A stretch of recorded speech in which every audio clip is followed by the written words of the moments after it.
Morning, everyone. We had a very active caucus meeting earlier today as we acknowledge and mark the one-year anniversary of President Biden's inauguration. Of course, there were three important Wednesdays in 2021. We had Insurrection Wednesday, followed by Impeachment Wednesday. That was accountability for an out-of-control president. And then, of course, the third Wednesday of January of last year was Inauguration Wednesday. That was an incredibly important moment, recognizing really the arc of the American journey. We've got turbulence, but ultimately we always get through that turbulence and it leads to triumph. And Joe Biden and Kamala Harris being inaugurated as the President and Vice President of the United States of America was an affirmation of the rule of law, the transfer of power, even in this case reluctantly, and the robustness of American democracy. It's one of the things that gives us all hope, even as we navigate our way through the challenges right now in the Senate in trying to deal with the voter suppression epidemic that has taken hold all across America in the aftermath of the January 6th violent insurrection. You would think that my Republican colleagues, after seeing this Capitol overrun by people incited by the former so-called twice impeached President of the United States, the Capitol was overrun by Trump supporters who wanted to assassinate Speaker Pelosi, hang Mike Pence, and hunt down members of Congress. You would think in the aftermath of that, they would run toward democracy. Instead, they've run away from democracy. That's what's going on right now in the United States Senate as a result of Republican refusal to back the John Robert Lewis Voting Rights Advancement Act and the Joe Manchin Freedom to Vote Act.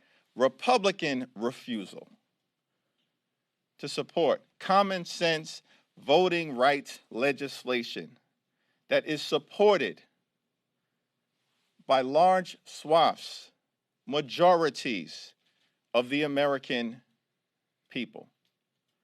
Support for voting rights in America, which really should be bipartisan in nature at this moment, because in the aftermath of the passage of the original 1965 Voting Rights Act,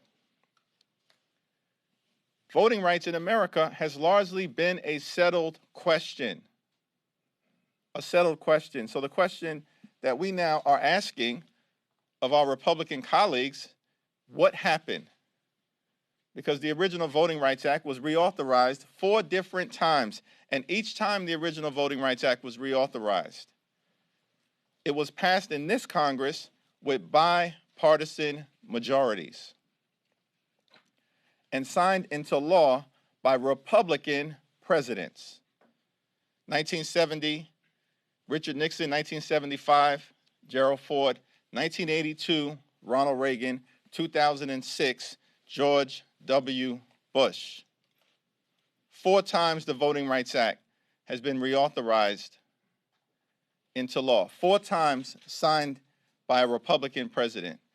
And in 2006, the Senate vote was 98-0.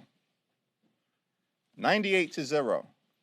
There are 16 Republican senators who voted to reauthorize the Voting Rights Act in 2006 who are still here. All you need is 10 of them. All you need is 10 of them. And we can have voting rights protections in place in the United States of America. So we're asking the question, and we'll continue to ask it, what happened to the modern day Republican Party? Was it the election that took place in 2008? Did that disturb you? Did that throw you off? Were you confused by that? Still trying to figure out how it occurred? What happened to the modern day Republican Party that you've abandoned your own principles.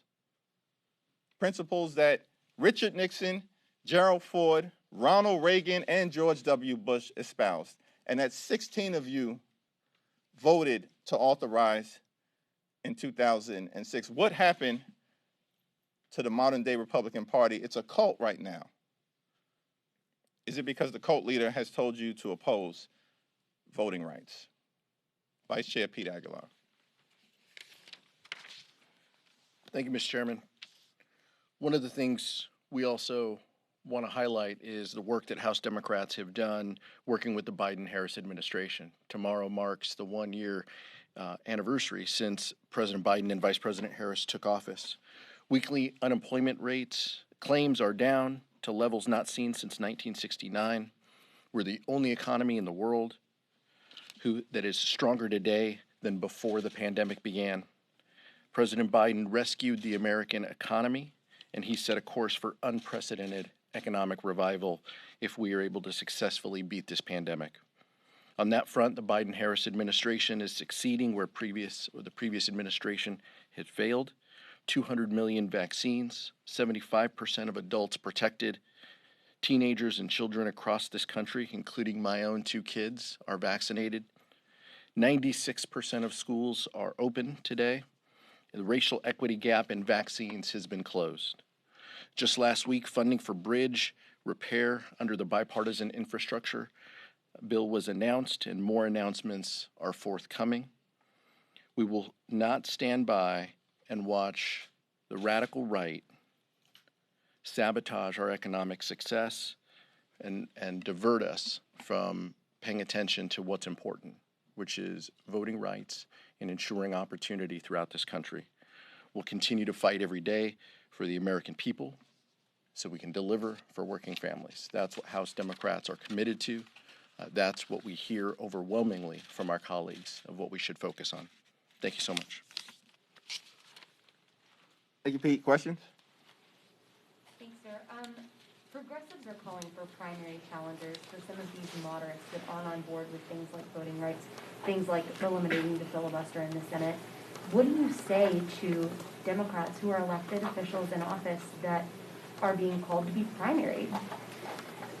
Well, I think right now, my focus and the focus of many members of the House Democratic Caucus is just making the case for why every single senator, Democratic and Republican senators, should support voting rights, should support the John Robert Lewis Voting Rights Advancement Act and the Joe Manchin Freedom to Vote Act. And hopefully, my colleagues in the Senate who are talking directly to their colleagues in the Senate Democratic Caucus will be able to be successful in prevailing upon them that a rules change is necessary. Respect the Constitution, not senatorial custom. The Constitution is pretty clear. The framers of the Constitution understood the word supermajority. These are highly enlightened, educated individuals. They understood that word. They put it in the Constitution 4 times. 4 times. To amend the Constitution and pass a constitutional amendment, supermajority. Ratify a treaty, supermajority. Override a presidential veto, supermajority. Convict the president who's been impeached by the House, supermajority. Pass legislation to impact the American people, simple majority. This is not really complicated, folks. This is a Senate custom that was birthed by Jim Crow segregationists. So I think the most productive thing that we can do right now is keep the focus on making the substantive arguments, because we have a strong substantive case to be made, and let's leave the politics for another day. We'll switch sides. If those appeals to Senators Manchin and Sinema are unsuccessful and they vote against these rules changes, what should the next steps be? Where should congressional Democrats go from there? Well, let's let the process play itself out over the next day or so. I've got great confidence in Leader Schumer, as well as my colleagues, particularly Senator Warnock and Senator Booker, and those colleagues who are close to Senators Manchin and Sinema, who are continuing to talk to them about finding a way to lift up voting rights in America. Switch. What specific action has the Biden administration and Democrats taken over this past year that do you think are the most meaningful to American lives? Well, President Biden has had a very good year under incredibly difficult circumstances. 6.4 million good-paying jobs have been created during Joe Biden's first year. That's a presidential record. The American Rescue Plan was passed.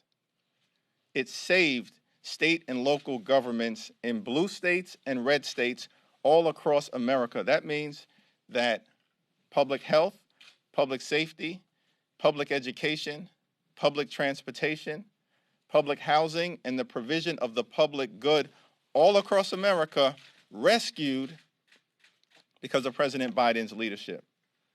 When President Biden took office, there were 2 million Americans fully vaccinated. 1 year later, 200 million Americans plus who are fully vaccinated. The American Rescue Plan contained the historic child tax credit, a massive tax cut for families with children that lifted almost half of American children who were in poverty out of poverty. The American Rescue Plan stood up a public health infrastructure that has enabled us to deal with the variants that we've seen over the last year, including Delta and now Omicron, with far less deaths than we would have otherwise experienced. We got into the Paris Climate Accord that Donald Trump had recklessly exited, and we passed, because of President Biden's leadership, a bipartisan infrastructure agreement that will create millions of good-paying jobs moving forward in urban America, rural America, suburban America, small-town America, and Appalachia by fixing our crumbling bridges, roads, tunnels, airports, water and sewage system, mass transportation systems. For the last several years, prior to President Biden's leadership, we had infrastructure week every other week, and nothing ever happened. But under President Biden's leadership, America will now have a first-class infrastructure for the 21st century. Let's put some respect on Joe Biden's name. President Biden has had a very good first year under very difficult circumstances. Thanks, Mr. Chairman. I wanted to ask you about the reforming the Electoral Count Act. We've heard members, Democrats in both chambers, including leadership, kind of dismiss it as maybe insufficient or not important. But given what the January 6th committee has found, that there made public has been coordination or at least communication between some Republican members in the House and Mark Meadows about finding ways to maybe get around the certification, why would this not be an important step to try to make sure that something like that doesn't happen in the future? I think it is important, but I'm going to yield to our resident expert on the January 6th committee. No, I haven't heard anyone say that it isn't important. What we've said is it's no substitute for dealing with voting rights, which is what we are focused on this week. There will be a time and a place to address the Electoral Count Act. There are bipartisan groups in the Senate and I believe even in the House who are having substantive conversations about this. But this is also an item that could be a recommendation out of the January 6th committee. Our responsibility is to develop legislative fixes to prevent this from happening in the future. If we feel that this is something that needs to be addressed, then we will include this. But that doesn't get in the way of substantive conversations for addressing the policy of this in the short term. What this means is for this week, this should not be the focus, and we should not give our Republican colleagues an out to let them say that they've solved these issues of voting rights by dealing only with the Electoral Count Act. Can I follow up? Sure. Are you suggesting that there may not be action on this until recommendations come forward from the January 6th committee? No, I'm saying it could be in addition to. I'm saying that the recommendations from the January 6th committee can be in addition to items that are addressed legislatively between now and then. We're not closing those doors. There are substantive conversations that happen every day here, and so let's give those some space. And we don't have anything negative to say about the Electoral Count Act and those discussions that are underway.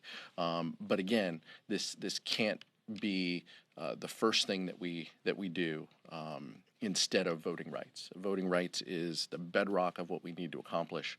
But clearly there were some deficiencies within the Electoral Count Act, and to the extent we can fix those legislatively, we should. Hi. Now that Build Back Better is sort of stalled, what are House Democrats doing now to address inflation? Well, it's my expectation that we are going to revisit in short order the Build Back Better Act in the context of making sure that we can lower child care costs, lower health care costs, lower the high cost of life-saving prescription drugs, lower housing costs, and lower energy costs, all of which the Build Back Better Act will do. And these are all provisions that, by and large, Senator Joe Manchin supports. It's my expectation that as soon as this voting rights issue is resolved, hopefully favorably, hopefully in the next day or so, but if it's not, we'll always live to fight another day in defense of our democracy, inspired to do so by John Lewis and others, Dr. King, and their spirits.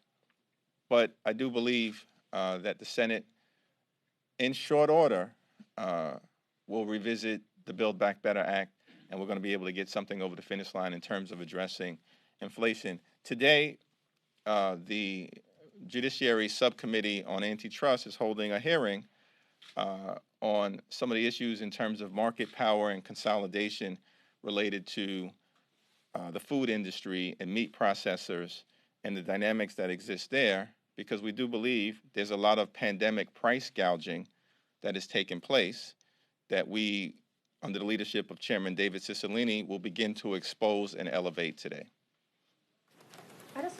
Go to the back. Yeah, who hasn't spoken yet, and then we'll circle back. There's an increasing number of progressive primary challengers for House Democrats who these candidates see as out of step with the Democratic Party, more moderate members. Is this a sign that the party is no longer a big tent party and there's a competition between ideologies, or can you respond to that?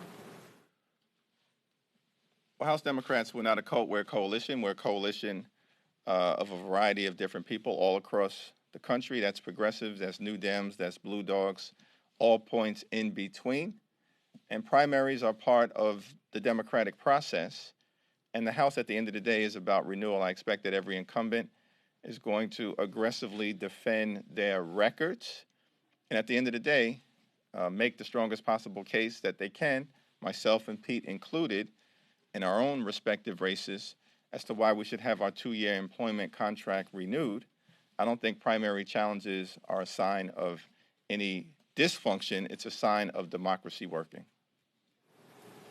Wanted to ask you again about stocks. Last week you said that you hadn't had a chance to take a look at any specific proposals, but we had a couple bills come out last week. Congresswoman Angie Craig says that she wants to start the conversation about why leadership is against this. So wanted to get your take, just kind of normatively. Like, who in leadership is against this? Huh? Speaker Pelosi. Okay. I wanted to get your take on this. Like, normatively speaking, do you see something like a blind trust or just kind of a ban on trading individual stocks while in office as something? I appreciate your enthusiasm on this issue, but let me try to be as clear as I can be. As the chair of the House Democratic Caucus, I don't get out ahead of members when there are ongoing discussions about how to deal with issues of importance to them. We've got multiple bills that have been introduced by a variety of different members that are going to be before the committees of jurisdiction. None of those members has talked to me yet about their perspectives as to why their bill or this issue should move forward. Is it an important issue? Yes. Is it an issue that I'm going to comment on ahead of these members? No. Other than to say my own view speaks for itself. My financial disclosure statements are publicly available. I do not own individual stocks, nor do I intend to own individual stocks. Beyond that, I'm not getting out ahead of any members. I have a follow-up on. Pete. What I'll also say, I also don't own individual stocks and don't plan to, just like the chairman. But what I will say is, we're going to allow this process to move forward. These members are going to be able to make their case to committees of jurisdiction. Leadership has said that they want the House Administration Committee, of which I serve on, to revisit this issue. Upholding the public trust is the number one thing that we want to do when we think about this issue. We want to make sure that people understand we're doing this for the right reason. And so to the extent we need to make changes to the Stock Act or increase penalties or ensure further compliance with the Stock Act, we're not going to hesitate to do that. What we aren't going to do is to be lectured on this issue by someone who coddled the twice impeached president and had his own ethical issues. The former president had his own ethical issues related to disclosures. So we're not going to be lectured to by that individual, but we're going to be open to legislative solutions if it ensures compliance. I have a follow-up on Let me just say on that, some of these people on the other side of the aisle, thank you, Mr. Vice Chair, for raising this. I mean, they consistently bent the knee and supported the most corrupt president in American history across the board. And I don't want to lecture the Congress about how to proceed when there's a process in place. Brilliant members are putting forth different pieces of legislation. Like, we're going to handle this in a thoughtful, evidence-based fashion and come to a conclusion at the end of the day in the manner that the vice chair laid out. But these people lecturing us, I mean, the grifter in chief is someone who they supported lock, stock, and barrel, and still do, as loyal members of the cult. Build Back Better, you had mentioned your anticipation is that after the voting rights debate and the vote is done, that you guys will get something across the finish line. Do you mean to imply that you guys are looking at a smaller, like scaling back the Build Back Better bill? No, I mean to imply that I expect conversations will continue, as I believe the administration has indicated, with Senator Manchin and other senators on the other side of the Capitol to try to get important parts of the Build Back Better Act, if not the entire thing, over the finish line. Someone who has We're coming up on a year of President Biden's time in office. Can you just reflect on this past year, things that Democrats can do better into the second year of President Biden's term, and things that you think that he could possibly improve on? Pete, you want to address that? Sure. I thought the chairman laid out earlier the pieces that we are proud of in the past 364 days. American Rescue Plan, re-entering the Paris Climate Accord, and the Bipartisan Infrastructure Improvement and Jobs Act. Those are landmark pieces of legislation that on its own, if someone said that they accomplished those, would be incredibly noteworthy and historic. Moving forward, we know that there are high expectations to govern. We accept that. We want to develop policy that improves the lives of the American people. That's what we're focused on in year two. While the other side can talk about nothing, they haven't talked about a substantive issue. The Republican Party hasn't talked about a substantive issue that they genuinely believe in and that they want to govern on in the future. We've talked about reducing the cost of prescription drugs, life-saving medication for individuals. We've talked about the child tax credit and taking half of the children in this country out of poverty. Those are the North Stars. Those are the pieces, the policy pieces that we feel we have solutions to address in year two of the Biden administration, working with the Biden-Harris administration. So that's what we want to accomplish. Now, we're all going to talk about process. We're all going to talk about who's up and who's down, what the Senate thinks. All of those pieces are fair game under this dome. But when we go home and we get on planes and trains and automobiles to get home each and every week, we hear from our constituents. That's what's special about this place. That's what's special about the House. And we hear their struggles. We hear that they're struggling to get through the pandemic, that while the economy is improving, who are we leaving behind? And the uncertainty that people face in their daily lives. Those are the things that we want to address. Those are the things that we want to help with. And when people go to that ballot box, we know that it's about us in our districts and whether we have helped them. And so, we want to make our case to the American people that we have, over this time period, done sufficient things to help improve their daily lives. That's what this is about. That's why we come here every day.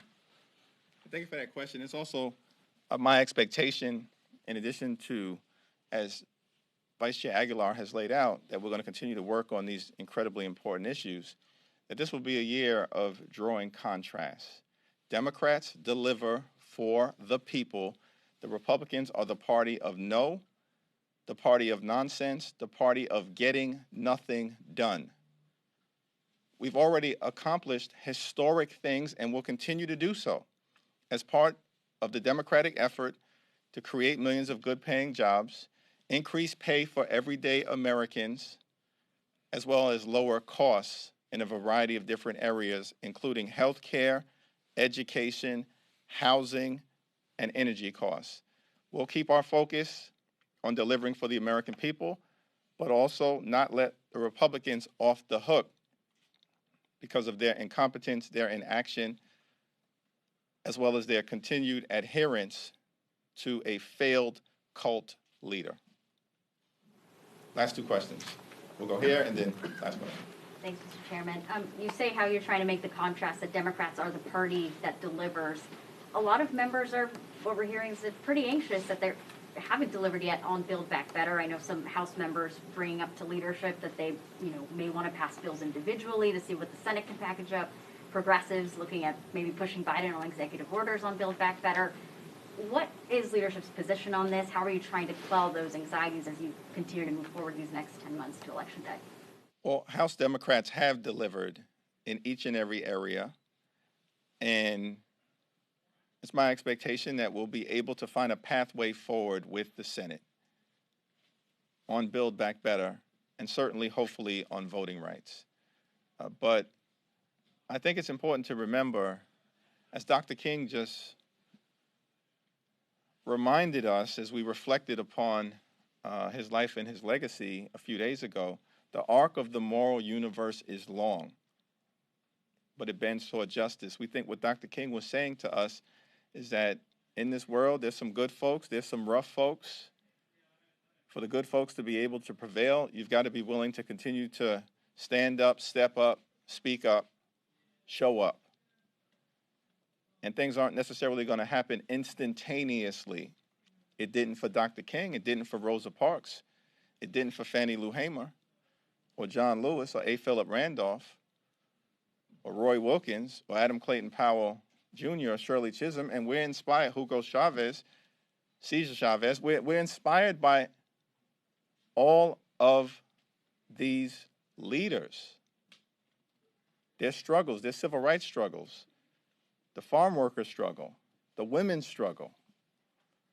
And, it's my expectation that the people that we represent understand this dynamic of struggle and service and sacrifice, and that we'll be able to make the case that we're going to continue to do everything we can on economic justice, on racial justice, and on social justice. Last question. I just wanted to ask, rounding out almost 2 years since the start of the pandemic, is your caucus talking about doing anything else in terms of coronavirus relief?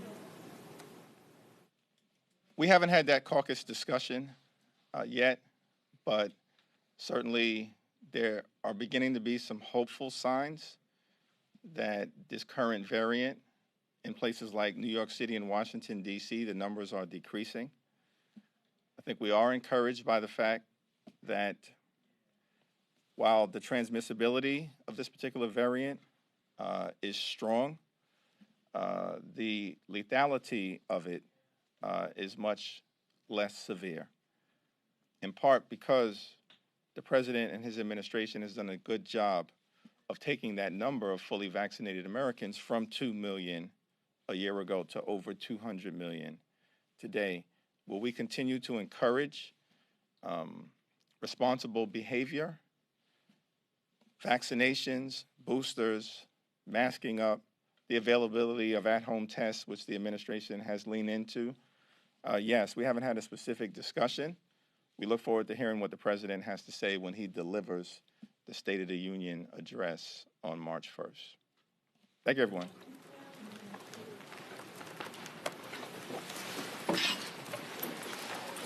Are you chasing them or just leaving? Wait. I'm not staying.